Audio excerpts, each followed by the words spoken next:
Ils sont nombreux, venus de Kinsundi, Makazu, Bakongo, Diata et d'autres quartiers de Brazzaville pour prendre d'assaut la forêt de la Patte d'Oie afin de ramasser les chenilles, couramment appelées Yabilou ou Mbinzo. Des chenilles qui tombent des arbres et tapissent le sol de cette forêt. Enfants et parents, munis d'un seau ou d'un autre récipient utile pour mettre leur récolte. Ils sont dans cette forêt depuis 5 heures du matin. La collecte est en bonne voie.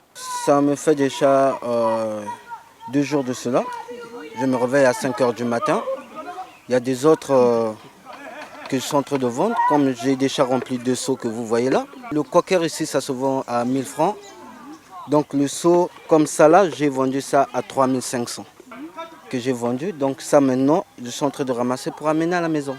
Au lieu d'attendre les chenilles au marché, certaines commerçantes préfèrent venir dans la forêt et acheter auprès des ramasseurs.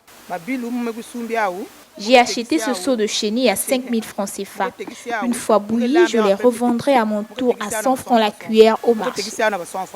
Ceux qui achètent ces chenilles, riches en protéines, pour une consommation familiale, apprécient le prix fixé directement par ceux qui les ramassent. Ici, il y a beaucoup de protéines. Donc voilà pourquoi. Moi-même, je suis venue pour ramasser. Mais je n'arrivais pas ici avec mon petit-fils et j'ai préféré acheter. Donc c'est très bon, c'est un bon aliment. Non, ici, c'est comme un dépôt, par exemple. Au marché, c'est trop petit. Mais ici, parce que les enfants ramassent et puis ils vendent. Donc ici, c'est mieux pour acheter. De nature, j'aime ce qui est bio. Parce que quand on consomme ce qui est bio, c'est difficile de tomber malade.